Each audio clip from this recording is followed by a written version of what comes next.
ਤਾਂ lookout notice ਦੇ ਉੱਪਰ ਮਨੀਸ਼ ਸਿਸੋਦੀਆ ਦਾ ਇੱਕ ਟਵੀਟ ਜੋ ਹੈ ਉਹ ਸਾਹਮਣੇ ਆ ਚੁੱਕਾ ਹੈ। ਉਸਨੇ ਟਵੀਟ ਦੇ ਵਿੱਚ ਲਿਖਿਆ ਹੈ ਕਿ ਇਹ ਕੀ ਨੋਟੰਕੀ ਹੈ, ਮੋਦੀ ਸਾਹਿਬ ਦੱਸੋ ਕਿੱਥੇ ਆਉਣਾ ਹੈ। ਉਹਨਾਂ ਨੇ ਲਿਖਿਆ ਹੈ ਕਿ ਤੁਹਾਡੀ ਸਾਰੀ ਰੇਡ ਫੇਲ ਹੋ ਗਈ ਹੈ, ਕੁਝ ਨਹੀਂ ਮਿਲਿਆ, ਇੱਕ ਪੈਸੇ ਦੀ ਹੇਰਾ ਫੇਰੀ ਤੱਕ ਨਹੀਂ ਮਿਲੀ ਹੈ।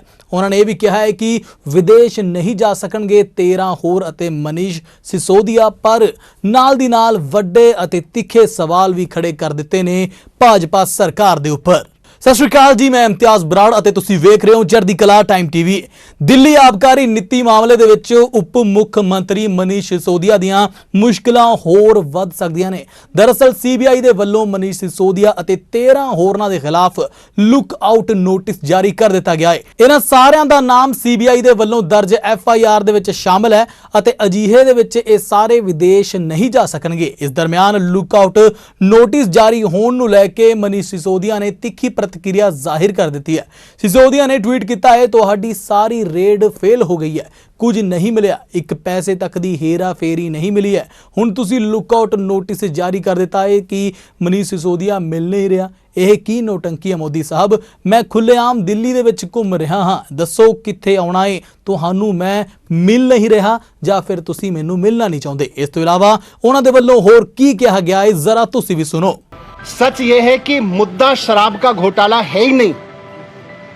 इनको शराब के किसी घोटाले की चिंता नहीं है। अगर इनको शराब के घोटाले की चिंता होती तो गुजरात में हर साल 10,000 करोड़ रुपए की एक्साइज चोरी होती है। अगर शराब की एक्साइज की चोरी की अगर चिंता इनको होती, एक्साइज के घोटाले की इनको चिंता होती, तो आज ये सीबीआई का पूरा हेडक्वार्टर गुजरात में शिफ्ट करा देते 10,000 करोड़ का घोटाला रोकने के लिए। वहां सीबीआई नहीं भेजते। अगर घोटाले की चिंता होती तो ईडी का दफ्तर वहां खुल जाता, ईडी का पूरा हेडक्वार्टर वहां शिफ्ट हो जाता। अगर मुद्दा घोटाला होता तो प्रधानमंत्री जी ने कुछ दिन पहले बुंदेलखंड एक्सप्रेसवे का उद्घाटन किया था। आप सबने देखा था, आप सबने दिखाया था, सारे मीडिया ने चलाया था और सारे मीडिया ने देश के बहुत शोर से बताया कि प्रधानमंत्री जी ने जिस हाईवे का एक्सप्रेसवे का उद्घाटन किया था, 5 दिन के अंदर अंदर वो पूरी तरह से धंस गया। बहुत बड़ा घोटाला हुआ वो एक्सप्रेसवे बनाने में, हाईवे बनाने में। अगर मुद्दा करप्शन होता तो आज सीबीआई और ईडी प्रधानमंत्री द्वारा उद्घाटित किए गए उस महामार्ग के घोटालेबाजों को पकड़ रही होती, उनके घर रेड कर रही होती, जिन्होंने इतना बड़ा घोटाला कर दिया कि प्रधानमंत्री जी ने जिस एक्सप्रेसवे का उद्घाटन किया 5 दिन में धंस गया। शराब या एक्साइज की चोरी इनकी परेशानी है ही नहीं, इनकी परेशानी है अरविंद केजरीवाल।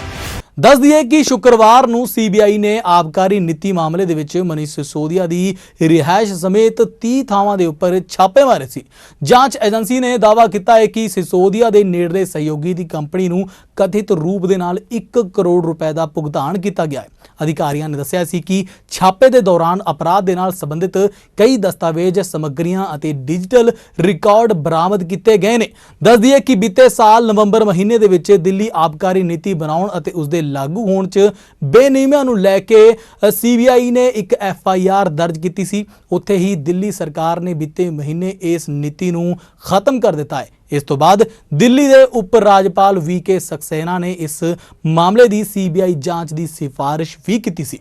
पर इस सारी दी सारी गलबात के दरम्यान जिहड़ी मेन गल खुल के सामने आ रही है वो आ रही है नरेंद्र मोदी के वल्लों दिता गया ਪਹਿਲਾਂ ਦਾ ਇੱਕ ਬਿਆਨ। ਜੀ ਹਾਂ, ਜਦੋਂ ਉਹ ਪ੍ਰਾਈਮ ਮਿਨਿਸਟਰ ਨਹੀਂ ਸੀ ਬਲਕਿ ਸਿਰਫ ਗੁਜਰਾਤ ਦੇ ਹੀ ਚੀਫ ਮਿਨਿਸਟਰ ਸੀ ਤੇ ਉਹਨਾਂ ਦੀ ਇਸ ਵੀਡੀਓ ਨੂੰ ਸ਼ੇਅਰ ਕੀਤਾ ਹੈ ਮਨੀਸ਼ ਸਿਸੋਦੀਆ ਨੇ ਅਤੇ ਉਸ ਦੇ ਵਿੱਚ ਕੀ ਕਹਿ ਰਹੇ ਨੇ ਪ੍ਰਾਈਮ ਮਿਨਿਸਟਰ ਤੇ ਉਸ ਵਕਤ ਦੇ CM, ਜ਼ਰਾ ਤੁਸੀਂ ਵੀ ਸੁਣੋ।